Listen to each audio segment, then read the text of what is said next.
Hello दोस्तों, आज हम लोग इसमें रीजनिंग में नेक्स्ट क्वेश्चन लेकर आए हैं। टाइप नंबर 3 है। ठीक है, टाइप नंबर 3 में पढ़ेंगे शब्द प्रतिस्थापन। कोडिंग डिकोडिंग में देख रहे हैं आप लोग, तो शब्द प्रतिस्थापन यानी कि शब्दों के प्रतिस्थापन के द्वारा आप इसमें प्रश्न को सॉल्व करेंगे। जैसे कि इसमें दिया रहेगा शब्द और शब्द से आप क्वेश्चन को बनाएंगे। यदि आप चैनल पर नए हैं तो चैनल को लाइक कीजिए और सब्सक्राइब कीजिए, और साथ ही साथ में दोस्तों को शेयर भी कीजिए। ठीक है, और लाइक भी कर दीजिए। आपको कुछ इसमें पैसा नहीं लगता है।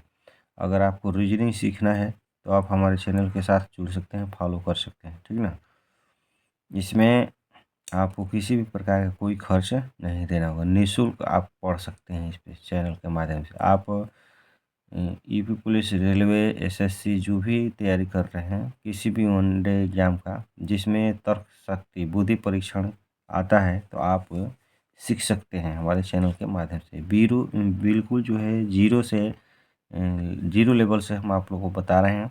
ठीक है, अगर ये आप वीडियो देख लेते हैं तो रीजनिंग का सवाल जो शब्द प्रतिस्थापन है आप सीख जाएंगे। ठीक ना, तो वीडियो को फुल वॉच कीजिए।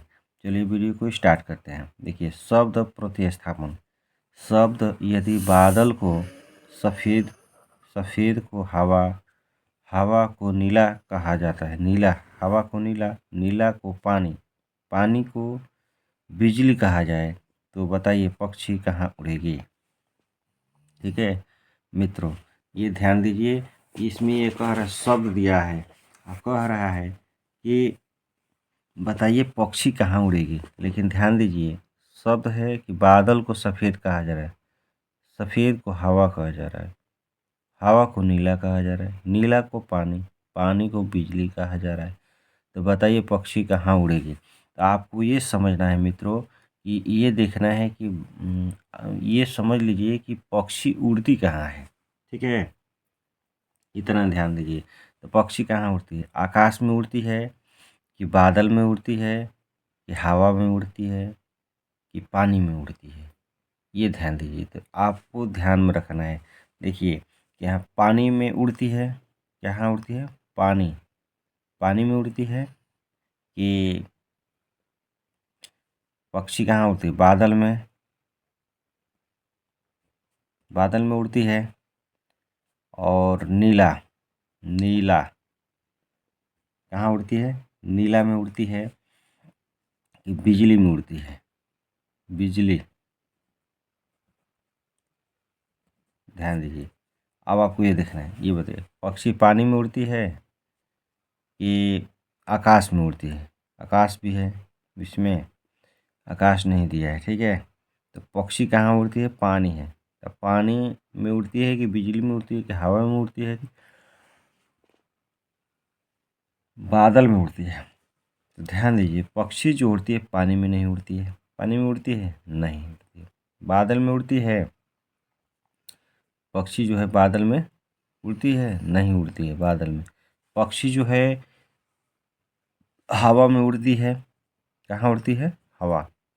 इसमें दिया है, देखियो, बादल को सफ़ेद, सफ़ेद को हवा, हवा को नीला, नीला को पानी, पानी को बिजली कहा जाए। ठीक है, कहाँ उड़ती है?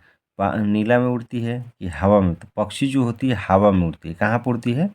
पक्षी हवा में उड़ती है, याद रखिएगा। बिजली में उड़ेगी नहीं, पक्षी हवा में उड़ेगी। और ये ध्यान देना है मित्रों कि हवा को कहा किया जा रहा है।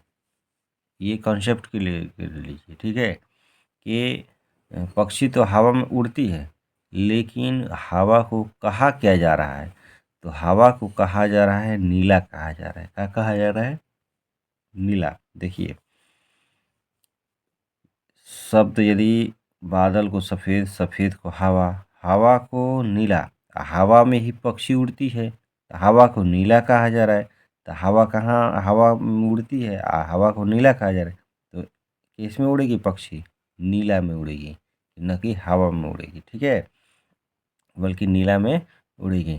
तो इस तरह से आप समझ सकते हैं। केवल आपको ये समझना है कि कह रहा है कि पक्षी कहाँ उड़ेगी, तो आपको ये ध्यान में रखना है कि पक्षी उड़ती कहाँ है, आकाश में उड़ती है कि बादल में उड़ती है कि हवा में उड़ती है कि पानी में। तो आप पक्षी जो होती है हवा में, जहाँ पर हवा रहेगा, वायु रहेगा, ऑक्सीजन मिलेगी, वहीं पर उड़ेगी। तो हवा में उड़ती है, लेकिन हवा को कहा किया जा रहा है, नीला, इसलिए नीला ऑप्शन सही होगा। अगला क्वेश्चन देखिए, इसमें अगला क्वेश्चन है, यदि पानी को भोजन, भोजन को वृक्ष कहा जा रहा है, यदि पानी को भोजन, भोजन को वृक्ष कहा जा रहा है, वृक्ष को आकाश, आकाश को दीवार कहा जाए, तो बताइए फल कहाँ लगता है। तो बताइए फल कहाँ लगता है, ये बताइए दोस्तों कि फल लगता कहाँ है। सबसे पहले तो ये ध्यान में रखिए कि फल लगता कहाँ पर है, ठीक है। तो फल जो लगता है वृक्ष पर लगता है। कहाँ पर लगता है, वृक्ष पर लगता है फल, ठीक ना, इसको याद रखिए। इसमें ये कहा है कि यदि पानी को भोजन, भोजन को वृक्ष और वृक्ष को आकाश कहा जा रहा है, तो आकाश को दीवार कहा जा रहा है। बताइए फल कहाँ लगता है। तो फल कहाँ लगती है, पेड़ पर लगता है कि दीवार पर लगता है, पेड़ पर लगता है, ठीक ना। तो पेड़ पर लगता है, यानी कि वृक्ष पर लगता है। तो ध्यान दीजिए, देखिए वृक्ष पर लगता है, पेड़ यानी कि पेड़ पर लगता है। तो ये जो पेड़ पर लगता है, आप ये ध्यान में रखिए कि पेड़ को कहा क्या जा रहा है, यानी कि वृक्ष को क्या कहते हैं। इसमें कह रहा है यदि पानी को भोजन, भोजन को वृक्ष, वृक्ष को आकाश कह रहा है। क्या कह रहा है, आकाश, आकाश को दीवार कह रहा है, कहा जाता है। तो बताइए फल कहाँ लगता है। तो फल कहाँ लगती है, इसमें आपको यही देखना है, लास्ट वाले ये प्रश्न है, तो लास्ट वाला यही प्रश्न देखना है, फल लगता कहाँ है। तो फल लगता है वृक्ष पर। इसमें यह देखिए कि वृक्ष को कहा किया जा रहा है, तो वृक्ष को आकाश कहा जा रहा है। वृक्ष को ही क्या कहते हैं, आकाश इसमें कह रहा है, ठीक है क्वेश्चन में। तो वृक्ष को आकाश कह रहा है, तो आकाश में ही फल लगेगा। कहाँ लगेगा, आकाश में। इस तरह से इसको हम प्रश्नों को सॉल्व करते हैं शब्द प्रतिस्थापन का, ठीक है ना। तो प्रश्न समझ में आ रहा है, नहीं आ रहा है तो कमेंट कीजिए और बताइए, ठीक है। तो चलिए मित्रों, अगला टाइप में देखिए, इसमें कह रहा है कि मिश्रित कोडिंग, मिश्रित कोडिंग में कैसे हम सवालों को सॉल्व करते हैं। तो देखिए यदि आप को अगर नहीं समझ में आ रहा है तो आप कमेंट कीजिए, ठीक है, और कमेंट करके बताइए कि हमको यहाँ पर नहीं आ रहा है सर, ठीक है। तो हम फिर से रिपीट करके बताएंगे आपको नेक्स्ट वीडियो में। किसी भी कह रहा है कि किसी सांकेतिक भाषा में नी टीन फ्यू का अर्थ हाउ आर यू तथा नी टीन सी का अर्थ हाउ आर यू हो, तो वेयर का कोड, वेयर को किस से निरूपित होगा, यानी किस कोड से निरूपित किया जाएगा वेयर को, ठीक ना। तो ऐसे प्रश्नों को, ये मिश्रित कोडिंग है, कौन सा प्रश्न है, ये मिश्रित कोडिंग है, ठीक है। तो ऐसे प्रश्नों को सॉल्व करने के लिए ध्यान से पहले क्वेश्चन को पढ़ा जाता है, ठीक ना। देखिए किसी सांकेतिक भाषा में नी टीन फ्यू का अर्थ हाउ आर यू तथा नी टीन सी का अर्थ वेयर आर यू हो, तो वेयर का कोड, वेयर का माने वेयर को किस से निरूपित होगा, यानी वेयर का कोड क्या होगा। तो सबसे पहले ये जो प्रश्न होता है नीट इन फ्यू का अर्थ, नीट इन फ्यू लिख लीजिए यहाँ पर। इसका अर्थ है, तो ये अर्थ है, क्या है, अर्थ ये है, ठीक है, हाउ आर यू, इसका अर्थ लिख रहा है, तो लिख दीजिए। फिर कह रहा है नीट इन सी, तो नीट इन सी, इसका अर्थ कर रहा है वेयर आर यू, तो इसके आगे लिखिए, जो अर्थ हो रहा है ना जिसका, तो उसका आगे लिख दीजिए, ठीक है। अब चलिए, अब इसमें ऐसे प्रश्नों को उभयनिष्ठ देखा जाता है, क्या देखा जाता है, उभयनिष्ठ देखते हैं, ठीक ना। तो ध्यान दीजिए, उभयनिष्ठ देखा जाता है, तीन है नीट इन सी, तो उभयनिष्ठ शब्दों को देखा जाता है। तो अब देखिए यहाँ पर ये नी है, नी उभयनिष्ठ है ना, ये भी है, तो नी है इसमें। ये ऊपर वाले लाइन, ये नीचे इस तरह से, इसमें नहीं देखेंगे, इधर से देखेंगे, इस लाइन में, इस लाइन में। अगर इसमें देखें तो इस लाइन में देखेंगे, ठीक है। और ये टीन है, यहाँ भी टीन है, यहाँ भी टीन है ना, ये भी ओवेनिस्ट है। क्या है? ओवेनिस्ट है। देखिए ये शब्द ओवेनिस्ट है, ठीक है। अब इस लाइन में देखिए, ये हाउ आर यू है, तो वेयर आर यू, यानी कि हाउ है, हाउ शब्द नहीं है इसमें, कहीं भी नहीं। आर है, तो आर देखिए यहाँ भी है आर, ओवेनिस्ट को घेर दीजिए आप, जैसे घेरना है आपको चिन्हित कर दीजिए। आर है, फिर यू है, यू भी है यहाँ पर, ठीक है। यू यहाँ भी है, यहाँ भी, इसको भी चिन्हित कर दीजिए, ठीक है। अब देखिए पूछा क्या है प्रश्न में आपको, तो वेयर का कोड होगा, तो वेयर इस लाइन में है ना, दूसरी लाइन में। अब ये लाइन में वेयर यहाँ बचा है।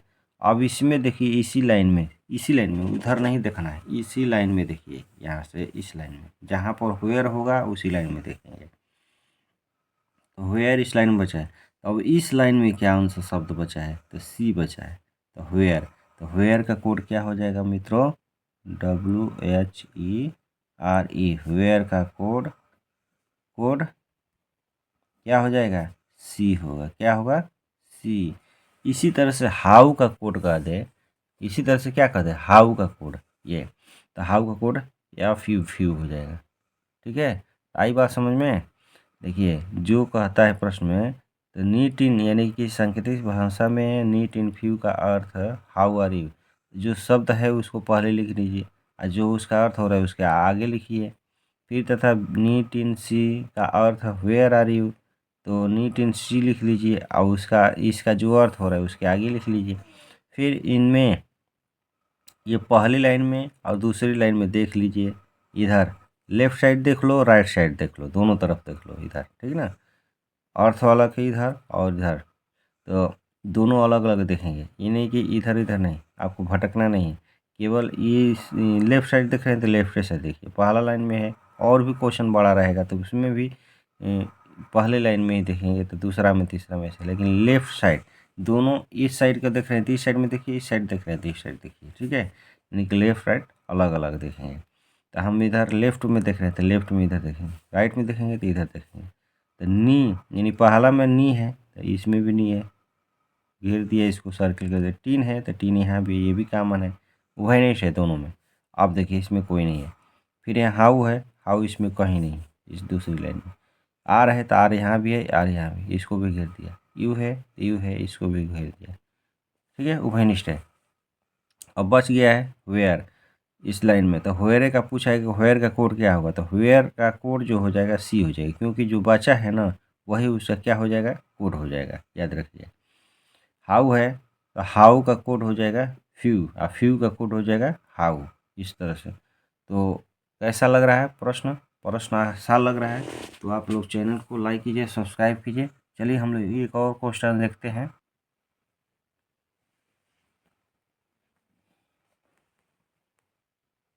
अगला क्वेश्चन देखिए, अगला क्वेश्चन है ये, यहाँ पर